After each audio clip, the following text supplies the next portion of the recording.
साहब साहब चल आगे चल। अरे भाई साहब, इन लोगों को पैसा नहीं देना चाहिए। आप इनके बारे में कुछ नहीं जानते। भोली सूरत बनाकर भीख मांगते हैं और रात को फुटपाथ पर बैठकर जुआ खेलते हैं और चरस पीते हैं साले। भीख मांगकर डांस बार में जाते हैं और लौंडिया के ऊपर पैसे उड़ाते हैं। जितनी तुम्हारी सैलरी नहीं होगी उससे ज्यादा इनकी इनकम है। समझ गए ना भाई साहब? क्यों बे, तूने कभी इनमें से किसी को काम दिलवाया? पागल हो गया क्या? इन भिखारियों के लिए मैं काम ढूंढते बैठूंगा तो मैं खुद भिखारी हो जाऊंगा। इनकी भी मजबूरी होती है, कोई खुशी से नहीं करता। हाँ दे दे। ये ले। तुझे तो बुखार है, जाकर आराम कर, भीख क्यों मांग रहा है? इतना भी बीमार क्यों ना रहूं, काम तो करना ही पड़ता है वरना वो मुझे मार डालेंगे। वो कौन? दामू सेठ। बुखार है? डॉक्टर के पास जाना है? सर्दी बुखार सर दर्द जिंदा हो तब तक, मरने के बाद छींक भी नहीं आएगी। छोड़ दो मेरे बच्चे को, छोड़ दो। अगर रोना है ना तो भीख मांगते टाइम रोना। सुनो, तुम जिंदा रहो या मर जाओ, दिन में 100 रुपए तुम्हें लाना ही होगा, वरना तुम्हारी जिंदगी जहन्नुम बना दूंगा। वो इतना बेरहम है कि छोटे बच्चों की आंखें तक फोड़ देता है।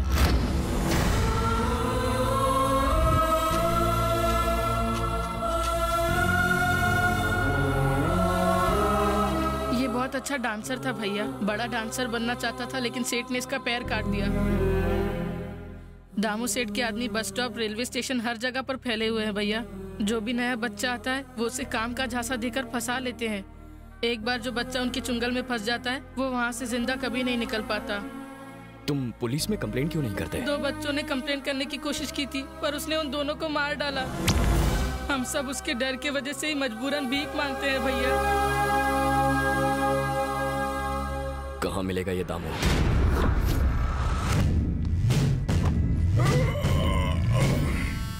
तुम सब क्या मेरे बाप की शादी में आए हो या फिर नाइट ड्यूटी वाले हो? जी साहब। कुत्तो, खाना तो 3-3 बार खाते हो और भीख मांगने 1 बार जाते हो। पता नहीं लोग कॉइन्स क्यों देते हैं, नोट क्यों नहीं देते? गिनने में कितनी तकलीफ होती है। जय हो जय हो। महीने की पहली तारीख को लगता है कि लक्ष्मी जी स्वयं पधारी है। शर्म करो बॉस, इसको भी कोई इनकम बोलता है? छोटे, पैसा चाहे अंबानी का हो या भीख का, रेट तो वही रहने वाला है ना। अरे छोटे, चिल्लर का भाव मार्केट में नोट से कहीं ज्यादा है। मैं तुझे चिल्लर का गणित समझाता हूँ।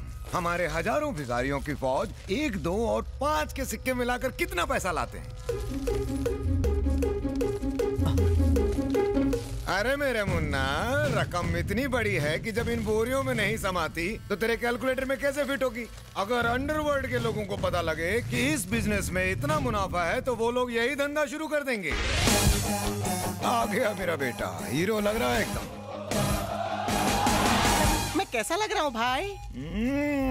मैं 50 करोड़ रुपए लगाकर फिल्म बनाऊंगा और उसमें तुझे हीरो बनाऊंगा। अगर मार्केट के सारे भिखारी भी फिल्म देखेंगे तो सुपर हिट। मुझे हीरो नहीं बनना है, गाना और फाइट मुझे बोरिंग लगते हैं। मुझे विलन वाले कम पसंद है। तो इसमें नया क्या है? मेरी पर्सनालिटी पे वही सूट करता है। कौन है तू? अरे मार क्यों रहा है? अरे बस कर। अरे क्या कर रहा है? वो मर जाएगा। मैं चाहता हूँ ये मर जाए। मेरे एरिया में घुसकर मेरे बेटे को मारता है कौन तू? मैं कुत्ता नहीं जो तेरा इनविटेशन लेकर आऊं, शेर हूँ। तू अपने बेटे को मार खाते नहीं देख सकता, तो फिर कोई माँ बाप अपने मासूम बच्चों को भीख मांगते कैसे देख सकते हैं? फिक्र मत करो, अंधा हो जाएगा और दर्द भी नहीं होगा। रोने पे ध्यान मत दो, अंधा कर दो। बहुत भारी पड़ेगा तुझे, छोड़ दे मेरे बेटे को। तू क्या मदर टेरेसा का शिष्य है जो इन भिखमंगों का मसीहा बन के तू यहाँ आया है? चढ़े, बता इसे कौन हूँ मैं? ये पूरे शहर में दामू सेठ का राज है। ये बूढ़े बच्चों के हाथ पैर काटकर उनसे भीख मंगवाते हैं। और तू तो कितना चिकना है, तुझे तो भीख भी नहीं मिलेगी। चल निकल यहाँ से। बना दो इसे भी भिखमंगा।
इंसानों से जानवरों जैसा सलूक करता है।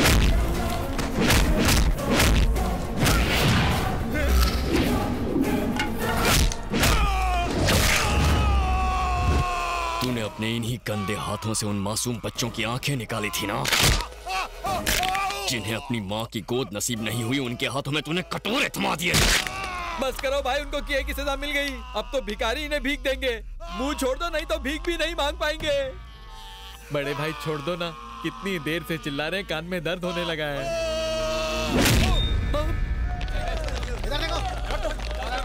सर बुरा मत मानना, ये सलाम ठोकने की हालत में नहीं है। एक छोटी रिक्वेस्ट है, बस करना। जीप में ले जाने की बजाय इन्हें एम्बुलेंस में ले जाइए, कम से कम चक्की तो पीस पाएंगे। अपनी जान खतरे में डालकर आपने बेगस माफिया को एक्सपोज किया, कुछ कहना चाहेंगे? ये काम मीडिया का था, मुझे करना पड़ा।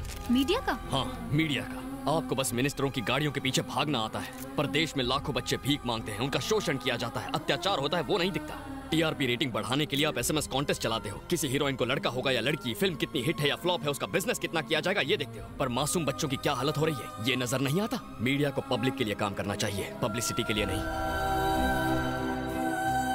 देखिए, मैं कोई हीरो नहीं हूँ। सोसाइटी में कई लोग अच्छा काम कर रहे हैं। किसी को हार्ट ऑपरेशन के लिए 5 लाख रुपयों की जरूरत थी, कई लोगों ने उनकी मदद की है।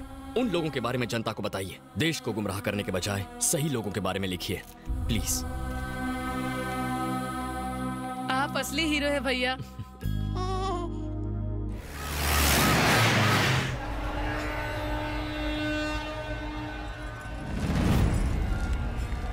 सर, स्विट्जरलैंड घूमते इस जवानी में कुंभ के मेले में क्यों ले आए?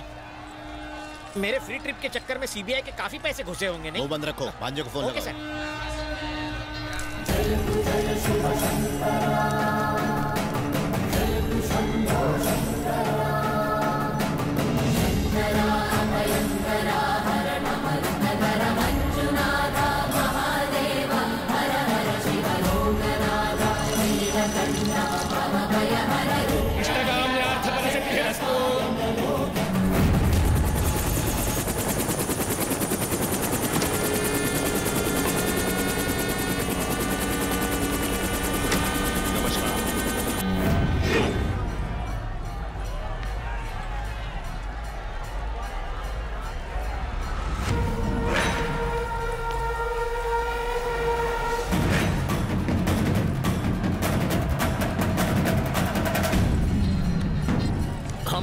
हेलो, तू कहाँ है? अबे स्पीकर ऑन कर। मैं तो कुंभ मेले में हूँ। मैं भी कुंभ मेले में हूँ। आप यहाँ कब आए? वो बाद में बताऊंगा, पहले ये बता तू है कहाँ? शंकर मंदिर के पास।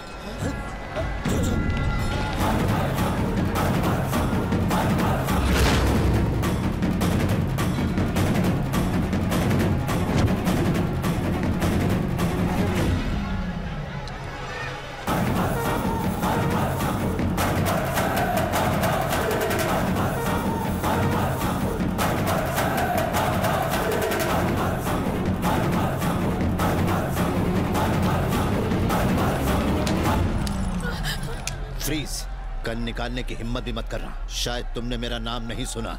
चुपचाप सरेंडर कर दो।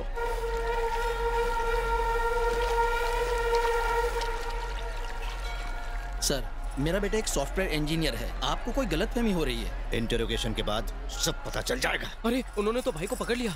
वो हमारा भाई नहीं है। क्या बात कर रहे हो? तुम्हारा भाई कहाँ है?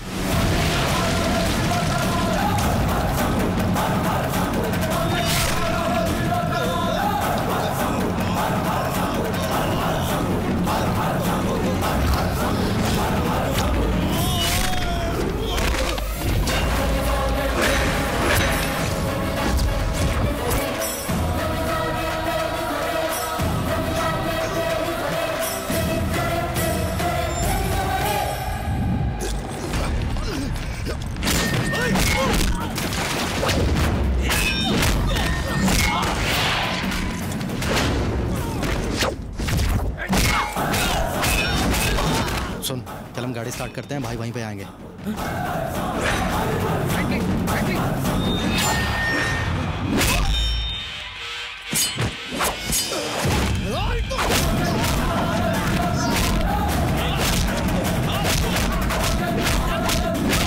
सर प्लीज हॉस्पिटल चलिए। मुझे लगा ये मर चुका है, पर ये तो जिंदा है।